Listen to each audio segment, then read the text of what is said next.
Vamos ter duas vezes. Estamos voltando. Voltamos a apresentar a Revista Justiça. Estamos de volta, começando a terceira e última hora do Revista Justiça, desta quarta-feira, dia 9 de setembro de 2020. Agora 10 horas e 5 minutos. Saúde e comportamento. Hoje tem saúde e comportamento em dose dupla. Vamos ter duas entrevistas relacionadas ao Setembro Amarelo, campanha criada para prevenção ao suicídio. Então, a primeira, que está começando agora, também pelo Instagram, vamos falar sobre as consequências de uma autoestima baixa, como ter e melhorar a autoestima. Vamos conversar agora com a psicóloga, neuropsicóloga e escritora Gisele Domenici. Doutora Gisele, seja bem-vinda à Rádio Justiça. Bom dia. Bom dia, é sempre um prazer estar aqui com vocês e poder levar um pouquinho de informação para o pessoal. Vamos lá então. Setembro Amarelo, a importância dessa campanha na opinião da senhora. Bom, como a gente já vai falar de autoestima e a gente sabe que a autoestima é algo que nos motiva sempre a fazer, tanto nas questões das nossas vidas profissionais, pessoais. Então, eu acho que tem tudo a ver com o Setembro Amarelo, né, Sérgio? Porque quando a nossa autoestima é abalada, isso faz uma diferença enorme. Quando a gente busca novos projetos, quando a gente tem que tomar novas decisões, toda essa força, né, que nós temos para poder seguir em frente, na verdade a gente é impulsionado por essa autoestima. Essa autoestima nos ajuda muito, né, a poder conseguir alcançar aquilo que a gente está desejando aí na nossa vida. Autoestima que não existe uma idade certa para ser sempre colocada em cima, tem que estar sempre boa desde criança. As crianças já sentem esse problema da autoestima, principalmente devido ao bullying? Com certeza. Eu acho que a autoestima ela pode ser trabalhada, como você disse, desde pequenininho. É óbvio que a gente não vai ensinar uma pessoa a trabalhar isso de maneira errada, né? A gente vai trabalhar a autoestima com uma criança, por exemplo, mostrando para ela da capacidade que ela tem de fazer as coisas, de produzir, né? De acontecer o que ela quer, mas tudo isso de uma maneira muito regrada, com muito carinho, com muita atenção, porque isso com certeza vai ter consequências lá na frente, né? Lá na vida adulta. E quando a gente tem uma autoestima abalada, e a gente pode olhar para isso com muito cuidado, porque quando a nossa autoestima está baixa, a gente começa a se entristecer, a gente deixa de cuidar de si, a gente deixa de cuidar das coisas do dia a dia, do nosso trabalho, do que a gente tem que fazer. E aí a gente vai ficando recluso, vai ficando mais triste, e isso pode levar a consequências mais sérias, até uma depressão. Então é muito importante, né, que a gente possa olhar esse autocuidado de uma forma diferente. Olhar para isso, para o futuro mesmo, para a gente poder seguir no dia a dia e poder resolver e construir e fazer as nossas coisas. Eu acho que a autoestima a gente precisa cultivá-la dia a dia, né? A gente precisa todos os dias acreditar em si, poder comemorar cada vez que conseguimos alcançar algo, né? Na vida, ou com um amigo, ou profissionalmente. A comemoração, mesmo ela sendo algo pequeno, vamos dizer assim, porque para cada um, né, tem um valor, mas eu acho que o comemorar é muito importante. Isso faz com que a gente acredite em si, acredite no potencial que tem. E quando isso é abalado, a gente definha, né? A gente fica numa situação de não ter forças mesmo para continuar.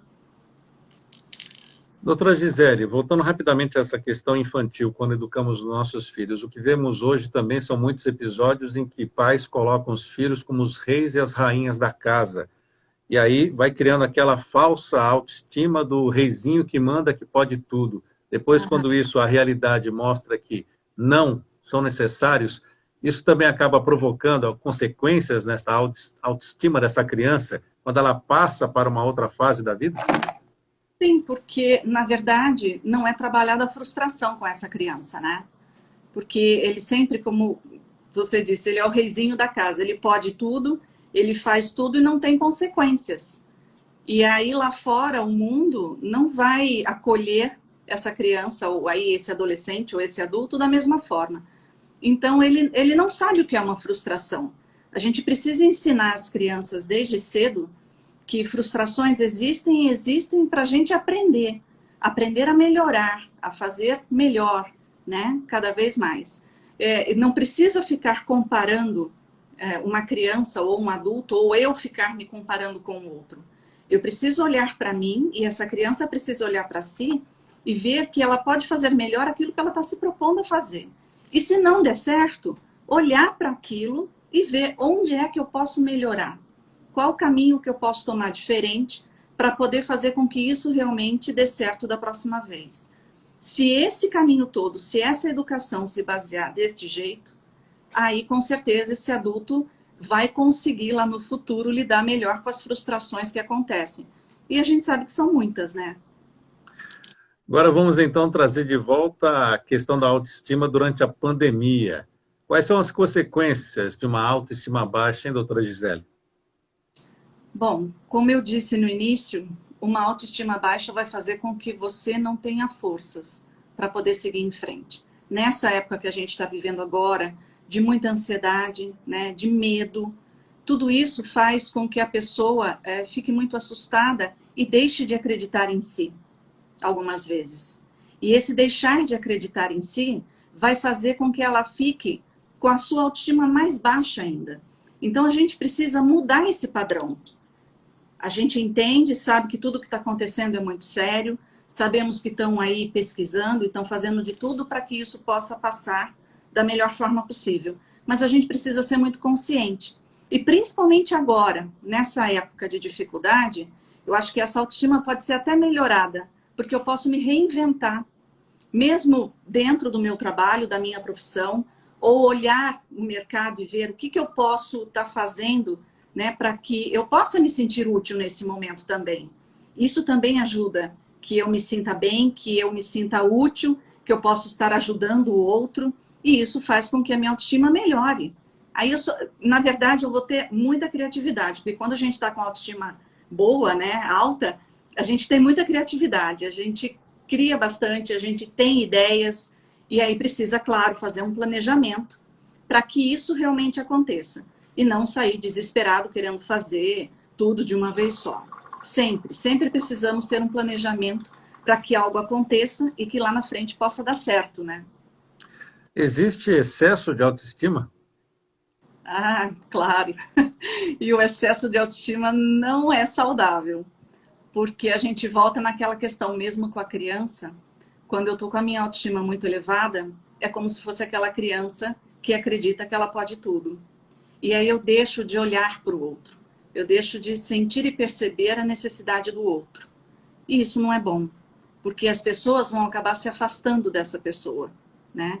Ninguém gosta de ficar do lado de uma pessoa que se acha o melhor de tudo e em tudo. Então a gente precisa trocar, a gente precisa compartilhar com o outro, né?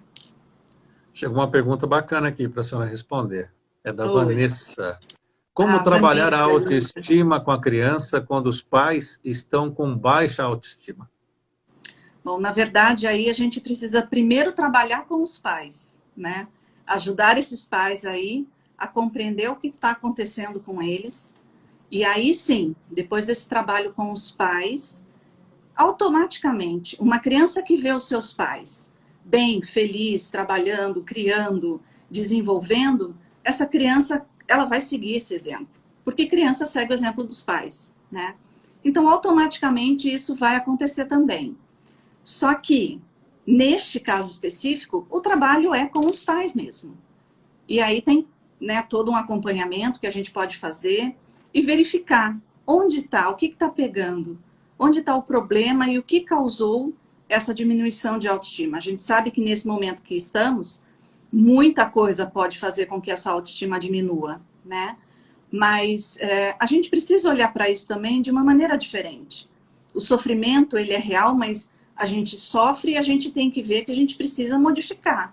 A gente não pode só ficar no sofrimento. A gente tem que se movimentar para que esse sofrimento passe, nos ensine e a gente possa fazer de uma maneira diferente, elevando aí essa autoestima e criando coisas novas, ensinando para os nossos filhos que dificuldades a gente vai passar na vida, isso não tem jeito, mas que a gente pode ser forte para poder vencer esses obstáculos, né? Doutora Gisele, ansiedade, excesso de planos ou excesso de tarefas para serem cumpridas que a pessoa não consegue organizar, isso também acaba afetando a autoestima? Sim, porque a pessoa, ela se desconecta de si, né, Sérgio? Quando a pessoa está ansiosa, ela está vivendo algo que não é real, né? Ela está vivendo algo que ela acredita que possa acontecer. E essas questões todas fazem com que a sua autoestima fique abalada. Porque você perde a razão, você perde o foco daquilo que você está fazendo. Você não consegue olhar a situação toda de uma maneira clara para você poder conseguir compreender o problema que está instalado. E aí isso com certeza vai abalar, porque sem clareza eu não consigo olhar, como se eu estivesse dentro de um furacão, olhando tudo rodar à minha volta, e eu não tenho uma visão de lá de fora, o que está acontecendo. Então eu preciso trabalhar essa ansiedade, né? Trabalhar toda essa situação para eu poder olhar de uma maneira diferente para o que está se apresentando para mim. E além de tudo isso que a senhora já explicou para nós, há outros conselhos de como melhorar essa autoestima? Sim, tem vários. Na verdade, a gente precisa primeiro acreditar em si. E acreditar em si não é simplesmente, eu acredito em mim e está tudo certo. Não. Eu tenho que fazer por onde, né? Eu tenho que buscar conhecimento, eu tenho que ir em busca de cursos, de maneiras de eu melhorar o meu potencial.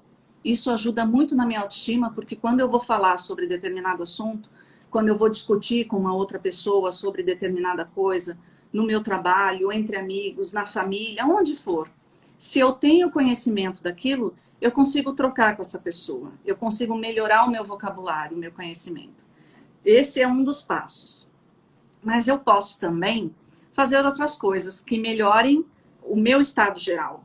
Então, eu sei que é meio clichê falar isso, mas praticar exercícios físicos, ter uma boa alimentação, criar projetos em companhia de outras pessoas, chamar parceiros, né, para criar projetos novos. Tem tanta coisa que a gente pode fazer para melhorar a nossa autoestima. Não se comparar de maneira alguma, como eu disse aqui, com outra pessoa, com outro profissional. Cada pessoa, cada um é cada um. Cada um tem o seu potencial, a sua capacidade. Eu preciso trabalhar a minha. E aí, me sentir feliz e realizada de poder estar fazendo do meu jeito. E não copiar e me comparar com o outro. Cada um tem o seu espaço. É grande esse espaço, né? A gente só precisa enxergar que tem espaço para todo mundo. Mas eu também não posso sair por aí falando sem eu ter o conhecimento da causa. Eu preciso me especializar naquilo para poder estar falando, para poder estar discutindo, para poder estar criando, trocando. Eu acho que todas essas coisas fazem diferença quando a gente quer trabalhar a autoestima, né? Ser solidário com o outro. Isso é algo que ajuda muito a nossa autoestima. Se sentir útil, sabe, Sérgio? Quando você olha para o outro, você tem uma empatia e você se sente útil de estar fazendo algo bom para o outro, para o mundo, seja lá para o que for, e para você. Porque é importante também você se sentir bem com tudo isso. E não só olhar para o outro também, né? É muita coisa que a gente tem que pensar ao mesmo tempo.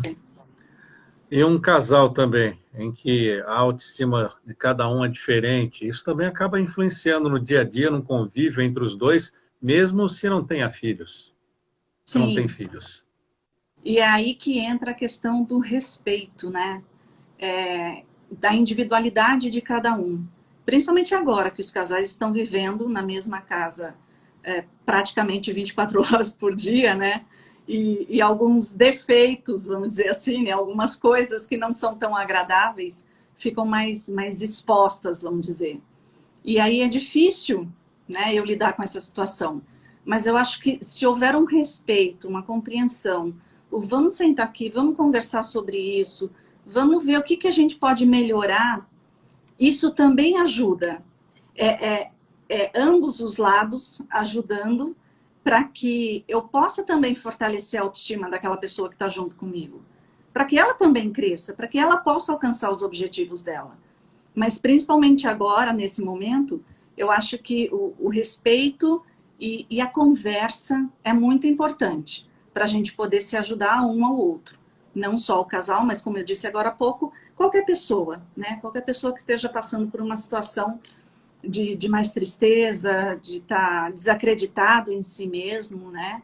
De achar que não vai conseguir. Tanta gente perdeu o emprego, né? Nesse momento. E aí tentar se reinventar mesmo, procurar outras maneiras e não ficar simplesmente estagnado, desacreditando que não pode, que não vai conseguir.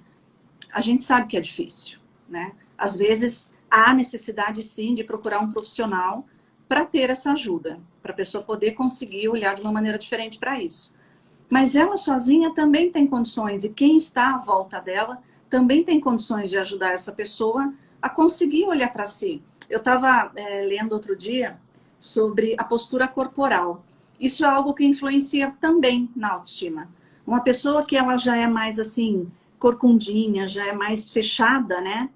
A impressão que dá é que é uma pessoa mais triste, mais fechada. De repente, se você se impõe, se você tem uma postura ereta, isso traz respeito, a pessoa olha de uma maneira diferente. Então, a postura corporal também ajuda nessa questão da autoestima. E não só para o outro, porque quando eu faço isso, mulher é mais fácil da gente exemplificar quando a mulher está de tênis, quando a mulher está de salto. Quando a mulher coloca um salto no pé, ela já muda completamente a postura dela, né? Ela se acha muito mais bonita, muito mais elegante. E isso faz uma diferença muito grande. Eu acho que a gente tem que procurar meios de fazer com que isso aconteça. Se cuidar mais, né? Hoje as pessoas estão ficando em casa, trabalhando em casa, e elas estão ficando o dia inteiro de pijama. Isso é péssimo para a nossa autoestima. Porque, embora a gente esteja em casa trabalhando, é necessário que conscientemente a gente saiba que é o meu trabalho. Então eu vou levantar, eu vou ter a minha rotina da maneira como era, eu vou me arrumar para poder trabalhar, mesmo que seja dentro de casa. Isso faz uma diferença enorme para aquilo que eu estou fazendo. Porque a gente sabe que o pijama é para dormir. É um momento de relaxar. E ali você está trabalhando, você não está relaxando. Então, é como se eu fosse dizer para o meu cérebro, ó, trabalhar não é hora de dormir, não é hora de relaxar. Vamos, então, colocar uma roupa, se vestir, às vezes se maquiar, no caso da mulher, arrumar um pouco mais o cabelo. Mas tudo isso nos ajuda muito, Sérgio, nessa questão de autoestima, de acreditar em si, de querer seguir em frente, de ter força, né, para poder passar o dia a dia, mesmo que seja tão difícil e com tantos problemas externos que a gente, hoje, a gente não tem condições de resolver. Nós, né? Sim. Eu estou falando nós. Nós não temos condições de resolver essas questões. Então, eu posso fazer aquilo que está aqui à minha volta para ser melhor, para eu enfrentar melhor essa situação, acreditando que os governantes e as pessoas que são as responsáveis por resolver isso estão lá tentando fazer isso. Então, eu faço a minha parte e aqui, né, no meu meio, fazer o melhor para que eu possa, dentro disso, acreditar em mim, acreditar no meu companheiro, acreditar na pessoa que está do meu lado, na minha família, nos meus amigos. E aí, sim, eu consigo fazer com que essa autoestima me ajude a continuar caminhando. Muito bem. É importante tratarmos a autoestima, principalmente agora, nesse Setembro Amarelo, porque a baixa autoestima acaba gerando consequências que podem desencadear uma depressão e algo até mais grave. Isso. E aí a gente, quando fala de suicídio, né, é algo que as pessoas se chocam muito e eu acredito que o suicídio, na verdade, não é a pessoa tentando tirar a vida, né? Ela, na verdade, ela quer acabar com aquela dor que está insuportável. Ela quer acabar com aquela dor. E a autoestima baixa, se ela não é cuidada, ela leva à depressão. E a gente sabe que a depressão tem vários sintomas e várias coisas que acontecem com a pessoa que vão fazer com que ela tenha uma dor tão grande que ela quer acabar com aquilo. Eu acho que esse momento do Setembro Amarelo é um mês, e não deveria ser só um mês, né? A gente deve trabalhar isso a vida inteira, todos os dias, para melhorar essa autoestima, para que a gente não chegue, né, num desfecho tão triste, que é uma pessoa tentar acabar com essa dor de uma maneira tão triste, tão trágica, né? Está certo. Até por isso, toda quarta-feira desse mês de setembro, vamos estar com entrevistas relacionadas ao Setembro Amarelo. Daqui a pouquinho tem uma, justamente sobre depressão e suicídio. E essa entrevista que você está ouvindo agora aqui na Rádio Justiça, depois ela vai estar disponível no Facebook do Revista Justiça. Eu conversei sobre a autoestima nessa pandemia com a doutora Gisele Domenici, psicóloga, neuropsicóloga e escritora, conversando conosco aqui na Rádio Justiça. Agradeço a senhora e também as pessoas que entraram aqui no Instagram para acompanhar, nem que seja um pedacinho dessa entrevista muito importante. Um abraço. Abraço, Sérgio. Obrigada e podem contar comigo para o que precisarem. Se precisarem, entrem em contato, façam suas perguntas. Se tiverem dúvidas, vou responder com muito amor e carinho aqui, tá bom? E vai ficar salvo no IGTV, né? Vai ficar salvo lá no IGTV pra gente. Está certo, então. Muito obrigado, bom dia para a senhora. Obrigada, Agora em Brasília, Sérgio. 10 horas e 26 minutos.